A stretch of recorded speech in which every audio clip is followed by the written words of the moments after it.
Hey, what's up mga bossing? It's Megan Sir God. May kukunin tayong itlog dito sa may turno. Ay, hindi ko kukunin yung itlog. Check ko lang kung kumusta na. Dapat kasi, nagpa-incubate kasi ako. Tapos, dapat tumunta ako doon ng June 10. Hindi ako nakapunta dahil nga may trabaho. So, ngayon ako makakapunta. June 12, holiday. Araw ng kalayaan. So, puntahan natin. Ayo. Sir, ako lang kumusta tong akong itlog. De La Cruz ang ngalan. Pabalikon mo ko atong June 10 pero ako naka-add to kay natoy trabaho karon ko nakaluga. Itong Rhode Island na tulo ka tray. De La Cruz mong Martin? DC. DC De La Cruz. 90 kay Tuluman, tulo ka tray. 79 ra na isulod. 79.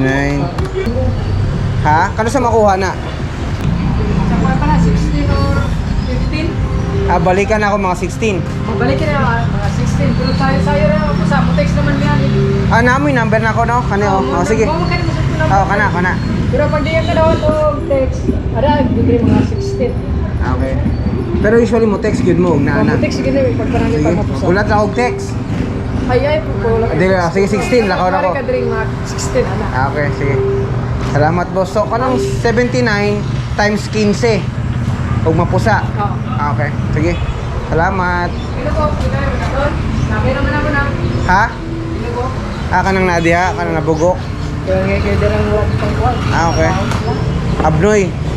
Thank you Sige. So sa ayun mga bossing, update. Yung 90 na eggs. 79 lang yung may embryo. So ayun lang yung siguro probably na mapipisa. So yung 11 hindi siya fertile. So hindi talaga siya 100% na mapipisa. Pero at least merong 79. Ang dami.